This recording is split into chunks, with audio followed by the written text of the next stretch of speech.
তারপর থেকে আমার যেই ফ্রেন্ড যার কল রেকর্ড আপনারা শান্তনু কায়সার ভাইয়ের ইত্যাদি শুনছেন, আসলে আমি ওর সবসময় ভালো চাই, কারণ আমি চাই না ওর কোনো ক্ষতি হোক। তো এইভাবে ও যখন আমার ফোন দিয়ে এসব বলতেছে, আমি বলছি আমি পারবো না এগুলো ডিলিট করতে, আমি সম্ভব না এটা ডিলিট করা। তারপর ওর সাথে আমার একটা কথোপকথন হয়েছে যে ফোনে, এই তুই আওয়ামী লীগ করস না? আমি বলছি হ্যাঁ করি তো। জাতীয় বেঈমানদেরকে চিনে রাখুন কিভাবে প্রতারণা করেছে শিক্ষার্থীদের সাথে।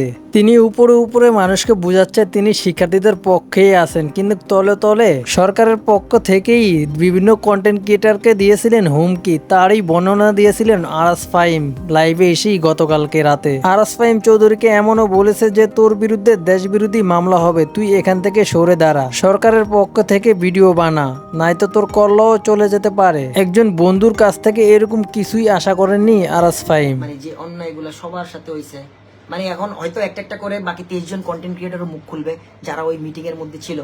একমাত্র মানে আরএস ফাহিম ওই জায়গায় ইগনোর করছে, RS Fahim red listed, RS Fahim রে মানে মাইরালামু কেমনে কল লাগাইতেলামু, আরএস ফাহিম রে গায়েব করে দেবো। আরাস ফাহিম চৌধুরী শিক্ষার্থীদের পক্ষ নিয়ে শিক্ষার্থীরা যারা আহত হয়েছে তাদেরকে চিকিৎসার ব্যবস্থা করেছেন এবং তাদেরকে টাকা দেওয়ার পর থেকেই কিন্তু তার উপরে একের পর এক হুমকি চলে আসে। ওই টাকা দেওয়ার পোস্টের পরেই আমার সাথে মেইন ঝামেলাগুলো স্টার্ট হয়। আমারই একজন মানুষ, বন্ধু মানুষ, সে ফোন দিয়ে বললো তুই পোস্ট ডিলিট কর, পোস্ট ডিলিট করে পোস্টগুলো রাখা উচিত না, কারণ এটা সামনে অনেক ঝামেলা হবে, তোর নয় মামলা হবে। আমি বলছি এটা আমি ছাত্রদের পাশে আমি পোস্ট দিতে পারি, স্বাভাবিক। এই দফায় দফায় অনেকবার কথা হয়েছে, এই মানে 17 তারিখ থেকে 31 জুলাই এই পর্যন্ত অনেকবারই কথা হয়েছে, 17 থেকে 31 জুলাই। তো বলছে যে তুই পোস্ট ডিলিট কর, তোর নয় মামলা হবে, এই সেই। আমি বলছি আমি পোস্ট ডিলিট করতে পারবো না। অনেকবারই ফাহিমকে ফোন করা হয় তার পেজ থেকে যেন এই ধরনের পোস্ট না দেয়া হয় এবং যেই ধরনের পোস্ট দিয়েছে সেগুলো যেন ডিলিট করে ফেলে। তবে তিনি সাফ জানিয়ে দিয়েছেন তিনি ছাত্রদের সঙ্গে বেইমানি করতে পারবেন না। তিনি গতকালকে লাইভে এসে বলে যদি দেশ স্বাধীন না হতো হয়তোবা আপনারা আর আমাকে দেখতে পেতেন না। আমার লগে কি ঘটছে ভাই এটা আমি জানি, মানে আমি কোন জায়গা থেকে উঠেছি, হয়তো যদি স্বাধীন না হইতো এটা আমারই দেখতেন না, এটা আমারই দেখতো না। হ্যাঁ, এটা এটাই তো। খুদার কসম কাইটা কইলাম, হয়তো আমাদের দেশে দেখতেন না।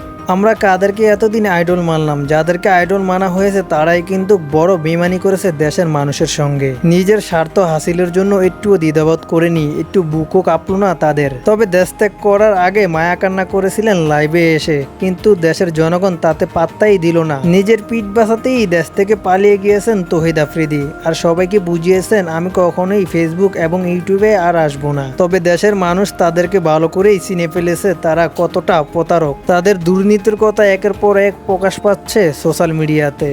এই যে এই গাড়ি বহরগুলা সব ছিল ওই বিল্ডিং এর নিচে।